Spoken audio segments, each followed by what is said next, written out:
So we're at the range, which is lovely and quiet today. I've just come around the back though, just to make sure that I can put the camera on without too much distraction. I've got the microphone on, so it should be nice and crisp. But yeah, typically range session at the moment, 100 balls, and I always warm up with my wedges.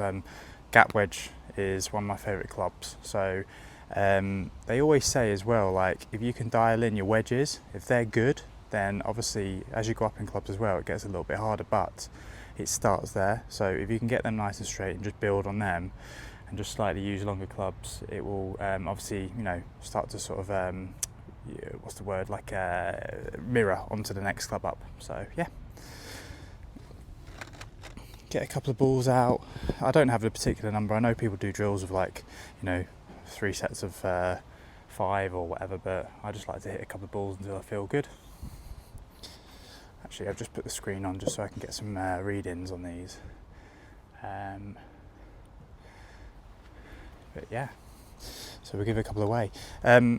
Obviously, you're only going to see a couple of angles today, like front on here, but I'm just working on more rotation and just feel. And like I said before, that sort of sequence of how the body's working. So, you know, we always watch a lot of the players like they're dropping, you know, they're dropping onto this front foot and then pulling. So I feel like a lot of people force it, and I think I was for quite a while. It's quite rigid in my swing. I was, you know, very much here and then power through. So what I want to be working on now is just getting my body to get into that fluid sort of state, a bit like that Bruce Lee saying, be water. So that's what I'm trying to do. But yeah, hit a couple of these anyway, see how they turn out.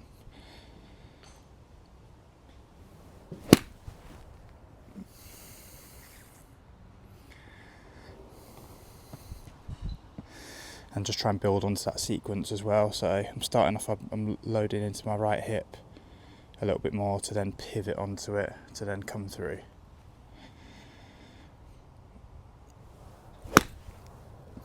And honestly, they're just coming out so nicely. Like gap wedge, 120 that, ball speed 87, you know, apex 90 is lovely.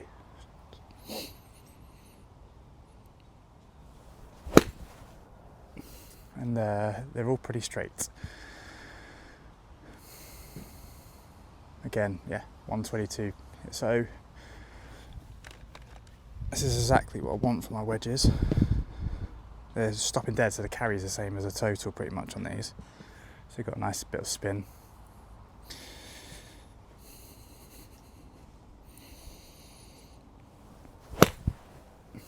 So just ramping it up a little bit now. Should take that to about 130 hopefully. Yeah, 127, that's good.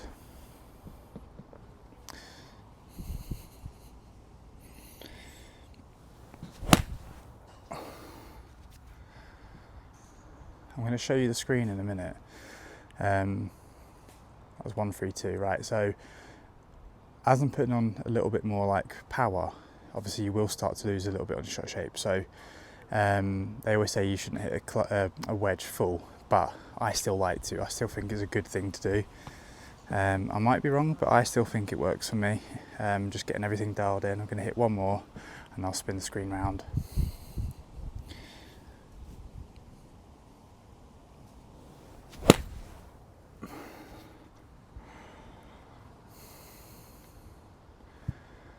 Okay. So if you can see these sort of numbers all hovering around the same, that's what I'm looking for. This angle is slightly wrong. I could change it, to be honest. I think I'm aiming more towards that back flag up there. So, but yeah, I'll give a couple more a go. I'm going to start using maybe like a pitching wedge next anyway. Just build up the clubs, like I said. When I obviously got into golf, it was only a couple of years ago, but basically I've PT'd for like I think 15 years, 16 years or so, and I've always helped like professional athletes, and I wanted to get into golf and work with professional athletes doing this as well, but I felt like no one would sort of look at you unless you had a qualification. So I found something called the TPI, which is the Titleist Performance Institution, and I paid to do my qualification through them. Flew through it. Obviously, it's stuff that I know. It was exciting because obviously there was new things like the golf and the sequencing behind the hit and what the club face does and all that sort of stuff, and how the body reacts to a extended limb, basically.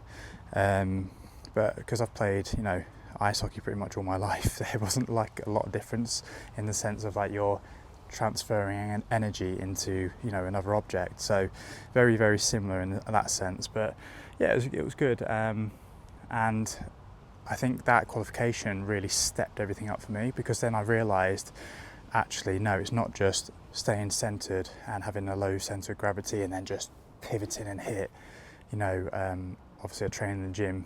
I know I've got years of experience lifting weights, but it's not the same thing. It can't be static. You've got to keep moving and be fluid, and I think that's why you see guys who are maybe not even like crazy built, but just striping the ball down there. There's guys half my size that are hitting the ball further than me. That's what I'm trying to build up, because I always think that when you've got a bit of muscle, like you've got the potential to obviously get a bit further. If you look at like Rory now, even Tiger, as he's got a bit older, he's filled out a bit more on his shoulders, and there is a reasoning behind that. And I agree that every sport you need a little bit of obviously muscle mass to sort of be at the highest stage and state. If you look at Cristiano Ronaldo as well, even in the football game, you're like absolutely ripped. There's a lot of muscle mass on him compared to other players.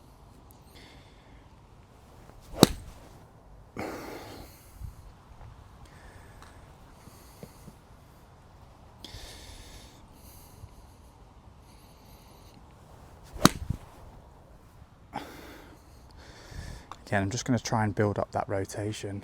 So pitch and wedge there, it was a flat carry of 152 and then total of 156, 104 ball speed, apex 101. So we're looking good with this pitch and wedge as well, and it's just I'm not even really caning it. Usually I'm out of breath even by now. And they're just coming out of the centre so lovely.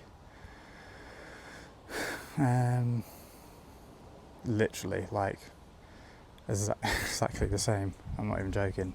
102 apex, ball speed was a little bit more of that, but the carry was 1 yard further, and also the total was the same, 156. So it's just that consistency as well. If we can get the swing sequencing nice, that's it. We know what we're given then and what we're going to expect from our shots. So that was a bit further, then ramped that up, so total 160, but again ball speed was even 108, so a little bit less than before, but still travelled further. Apex was a bit high at 110, so I'll spin the camera around anyway so you can sort of see these as well and just see what the ball flight's like. But just this little movement of like pre-loading this back leg, since I've been working on this sort of transferring the weight how you should anyway, and then coming through, it's just been so much nicer. There you go. So obviously all your ball speeds, totals and apexes. So yeah, that's what we're working with. I think the last one that I'm going to do, because people always ask, what's your 7 iron carry and all that sort of stuff, I'll do it, but I'm not trying to hammer it down there, because it's not like about bragging, it's just more about consistency, like I said. So I'll show you with the 7 iron what we're sort of expecting as well from this.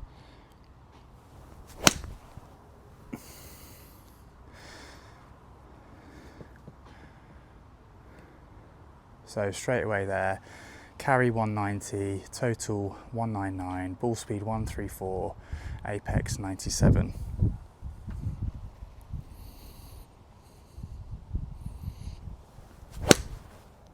That was a bit less. I could feel that. I had the ball a bit too close to my body. Still 180. Well, actually it's not. It's 184. It's from a miss hit, and it's just because this like weight transfer and just energy, it's just honestly I can't even express to you guys, like I'm so thankful for even just opening my gob and speaking to that guy. If anyone ever sees me at the range or on the course, please come up and talk. If you feel like you want some advice, I'm not saying I'm a professional at this, but just speak. That's what every sport is about. Like, you ask questions, you learn. Everyone has their own unique way of doing it as well. So any tip will help. Any little nugget you can get off anyone's perfect. Like, it's all just food for thought, isn't it?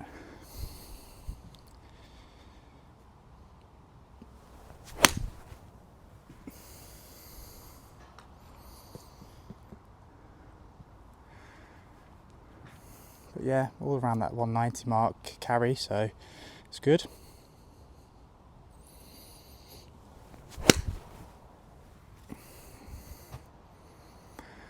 These are actually becoming really consistent right now. One more. I want to make sure I've got enough balls to work on the driver, and I might do a little 9-hole game on the sim as well.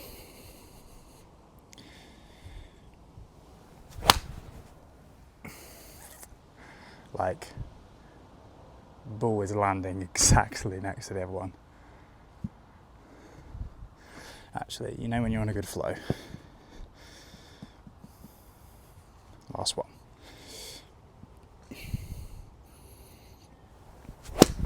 That was a bit fat then. Ugh, rubbish one to finish on.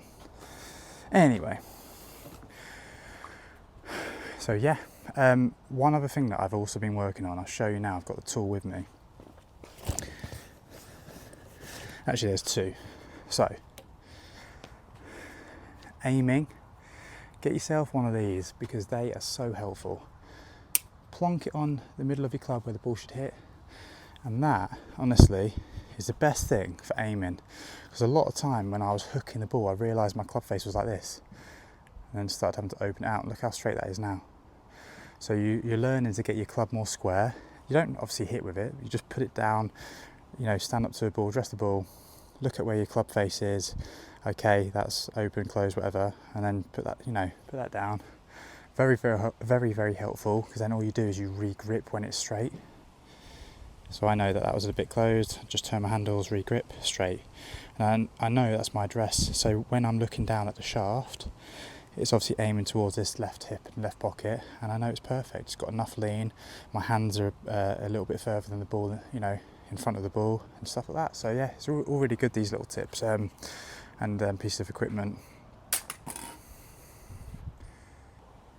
Right, we're on the sim now, so we're on St Andrew's course.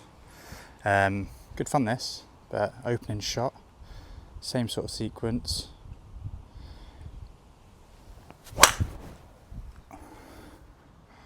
Wasn't even a full rotation, that.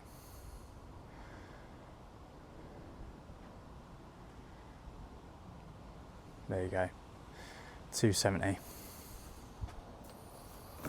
I literally half swung that just by trying to play it down the fairway. There's a little bit of a fade on it as well, so it gets us going. I'll just run you through this first hole anyway. So I've got 97 to the pin.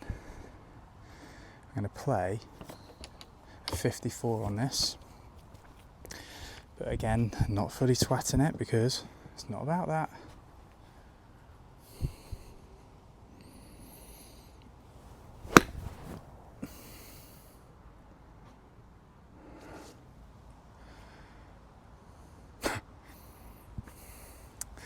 Okay, I'll just spin the camera so you guys can see.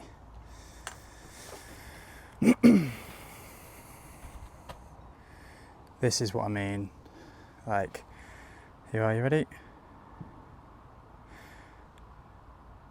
Just didn't aim it properly, but still, look at that. It was 97, the total 95 there. But that's the sort of stuff that I'm saying. It's just like effortless. It's just, you know, you don't even need to put much effort into this sort of movement when you get the sequencing right. Anyway, let's see if we can get a birdie now. So we're looking at the 50 flag. Is that going to pick that up? Huh. No way. No, it's not going to. I'll have to go over to the... let's see.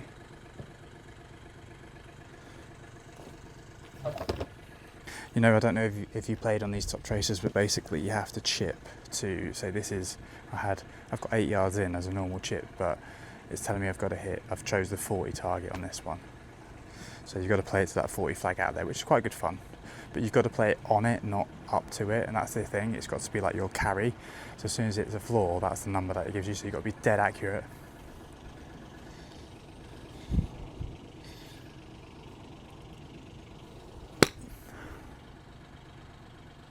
Oh, a bit far.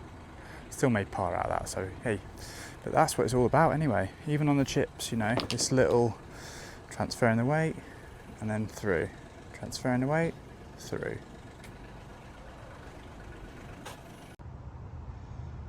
Just want to also say that that's how accurate you become when you do that as well, the body transferring and sequencing. I just want to say thank you for watching and I hope you enjoyed it. I'll see you in the next one.